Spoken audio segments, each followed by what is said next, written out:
Alien எர்த்துக்கு வந்துட்டாங்க. வந்தது மட்டும் கிடையாமல் இங்கே இருக்க சில மனுஷங்களை அவங்க கல்லாக மாற்றிட்டு போயிருக்காங்க அப்படின்னு சொல்லிட்டு அமெரிக்கன் கவர்மெண்ட்டுடைய டாப் சீக்ரெட் ஃபைலில் மென்ஷன் பண்ணியிருக்காங்க. இது என்ன நடந்துச்சு, எங்கே இருந்து இது ஸ்டார்ட் ஆச்சு அப்படின்னா 1989 கோல்டு வார் நடந்துருக்கு. அந்த சமயம் அப்போ சோவியத் யூனியனுக்கும் அமெரிக்காவுக்கும் வார் போயிட்டுருக்கு. அந்த சமயத்தில் உக்ரைனில் சோல்ஜர்ஸ் அவங்களுடைய நாட்டை பாதுகாத்துட்ருக்காங்க. அந்த சமயத்தில் அந்த இடத்துல ஒரு யூஎஃப்ஓ பறந்து வரதை நோட் பண்ணுறாங்க. எல்லாரும் ஏதோ ஒன்று பறந்து வருது, அது என்ன அப்படின்றது அவங்களுக்கு தெரியல. பிகாஸ் அது ரொம்பவே வேகமாக பறக்குது. அது என்ன, இது வரைக்கும் அவங்க இந்த மாதிரியான ஒரு ஆப்ஜெக்டாக அவங்க பார்த்ததே கிடையாது. ஸோ ஏதோ ஒன்று இருக்குது. அவங்க ஏலியன் அப்படின்னு சொல்லிட்டு நினைக்கல. பட் அவங்க வேறு ஏதோ ஒரு கண்ட்ரிலேருந்து நம்மளை அட்டாக் பண்ணுறதுக்காக ஏதோ ஒரு ஆப்ஜெக்ட் நம்மளை நோக்கி வந்துட்டுருக்கு அப்படின்றத அவங்க நோட் பண்ணுறாங்க. அது அப்படி தான் எல்லாருமே திங்க் பண்ணிகிட்டு இருக்காங்க. அந்த சமயத்தில் கீழே இருக்க ஒரு சோல்ஜர் அவர் கரெக்டாக அந்த யூஎஃப்ஓவை டார்கெட் பண்ணி ஒரு மிசைல் அடிக்கிறார். அடித்த உடனே அந்த மிசைல் போய் அந்த யூஎஃப்ஓவுமே அடிக்குது. அடித்து அங்கேருந்து நெருப்பாக பறந்து கீழே விழுது. அந்த சமயத்தில் கீழே விழுந்ததில் அதில் ஒரு 5 பேர், அதாவது ஹியூமனாய்ட்ஸ் அப்படின்னு சொல்கிறாங்க. ஹியூமனாய்ட்ஸ் அப்படின்னா என்ன அப்படின்னா பாதி மனுஷங்க பாதி ரோபோட். இந்த மாதிரியான ஒரு 5 ஹியூமனாய்ட்ஸ் குட்டி குட்டியாக 5 ஹியூமனாய்ட்ஸ் இவங்க எழுந்து வரதை நோட் பண்ணுறாங்க. நோட் பண்ணவொடனே இவங்களுக்கு எல்லாமே ரொம்ப பதட்டம் வரும், ரொம்ப பயம். என்னடா இதுக்கு முன்னாடி இந்த மாதிரி ஒரு விஷயத்தை நம்ம பார்க்கவே இல்லையே, இது ரொம்ப ஒரு அட்வான்ஸ் டெக்னாலஜியாக இருக்குது, இது என்னது, எங்கேருந்து வந்துச்சு அப்படின்னு சொல்லிட்டு யோசிச்சுட்டே இருக்காங்க. 5மே கிட்ட வருது.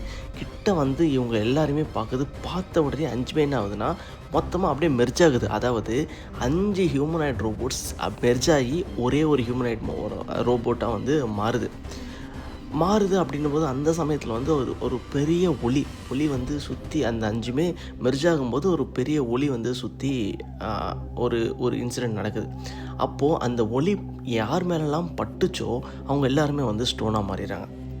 கிட்டத்தட்ட 23 பேர் ஸ்டோனாக மாறுறாங்க, 2 பேர் தவிர்த்து.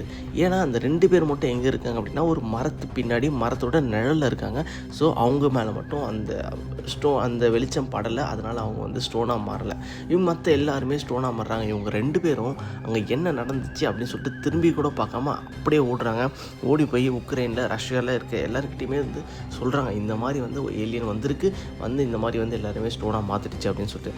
ஸோ அங்கேருந்து ரஷ்யன் ஏஜென்ட் அங்கேருந்து வராங்க, ஃபுல்லாகவே பார்த்துட்டு அந்த ஸ்டோனா மாறின எல்லாருமே எடுத்துகிட்டு போகிறாங்க. போயிட்டு ரிசர்ச் பண்ணி அதெல்லாம் அவங்க என்ன தெரியுதுன்னா ஃபுல்லாக லைம் ஸ்டோனாக எல்லாருமே மாறி இருக்காங்க. இந்த மாதிரி ஒரு டெக்னாலஜி எர்த்தில் கிடையாது. ஸோ இது மேபி ஏலியன்ஸாக இருக்க சான்சஸ் ரொம்பவே அதிகமாக இருக்குது அப்படின்னு சொல்லிட்டு ஒரு ஆர்டிக்கல் அனௌன்ஸ் பண்ணுறாங்க. இது பண்ணது யார் அப்படின்னா ரஷ்யாவோட கேஜிபினா என்ன அப்படின்னா அவங்களுடைய சீக்ரெட் ஏஜென்ட். இவங்க தான் இதை டாக்குமெண்ட் பண்ணுறாங்க. இதை அமெரிக்காவோட சிஐஏ டாப் சீக்ரெட் லிஸ்ட்டில் அவங்க ஃபைல்ஸ் வச்சுருப்பாங்க, அதில் மென்ஷன் பண்ணுறாங்க.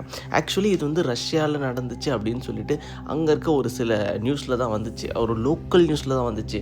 லோக்கல் நியூஸில் வந்தது ஏன் இவ்வளோ பெருசாக பேசுகிறாங்க அப்படின்னு நினைக்கும்போது இதை அமெரிக்காவோட சிஐஏ அவங்களுடைய டாப் சீக்ரெட் டாக்குமெண்ட்டை இதை மென்ஷன் பண்ணி வச்சுருக்காங்க. மொத்தமாக 13 மில்லியன் டாக்குமெண்ட் வச்சுருக்காங்க. அந்த 13 மில்லியன் டாக்குமெண்ட்டில் இதுவும் ஒன்றா இருக்குது. அதனால தான் எல்லாருக்குமே ஒரு டவுட்டை கிளப்பிச்சு. ஸோ லோக்கல் நியூஸில் வந்த ஒரு நியூஸை ஏன் அமெரிக்காவோட சிஐஏ டாக்குமெண்ட் பண்ணி வச்சுருக்கணும் அப்படின்னு சொல்லிட்டு. ஸோ இதுதான் எல்லாருக்கும் ஒரு டவுட்டாக கிளப்பிச்சு. இது ஏலியன்ஸாக இருக்குமோ, இல்லை யூஎஸ் டெக்னாலஜி ஏதாவது இந்த மாதிரி எதாவது இருக்குது, அதை மறைக்கிறதுக்காக அவங்க இதை டாக்குமெண்ட் பண்ணி ஃபைல் பண்ணி வச்சுருக்காங்களா அப்படின்னு சொல்லிட்டு நிறைய பேருக்கு நிறைய கொஷின்ஸ் ரைஸ் ஆகிட்டு இருந்தது. அண்ட் அது மட்டுமே இல்லாமல் ஏன் ஏலியன்ஸாக இருக்க சான்சஸ் அதிகமாக இருக்குது அப்படின்னு சொல்லிட்டு சொல்கிறாங்க அப்படின்னா யூஎஸ் கவர்மெண்ட் அவங்களே நிறைய ஸ்டேட்மெண்ட் கொடுத்துருக்காங்க. என்ன அப்படின்னா யூஏபி, அதாவது அன்ஐடென்டிஃபைடு ஏரியல் ஃபினாமினா நாங்களே அமெரிக்காவில் நிறைய பார்த்துருக்கோம். இந்த மாதிரி நாங்கள் மிலிட்ரி பேஸில் எல்லாமே பார்த்துட்டு இருக்கும்போது நிறைய இது மாதிரி பறக்கிறத பார்த்துருக்கோம் அப்படின்னு சொல்லிட்டு அமெரிக்காவே ஓப்பன் ஸ்டேட்மெண்ட்டும் கொடுத்துருக்காங்க. பட் நாசா என்ன பண்ணுறாங்கன்னா இது அன்ஐடென்டிஃபைடு ஏரியல் ஃபினாமினாவாக இருக்க சான்சஸ் கிடையாது, ஆல்ரெடி எர்த்தில் இருக்க சில டெக்னாலஜி தான் இது மாதிரி இருக்குது அப்படின்ற மாதிரியுமே சொல்கிறாங்க.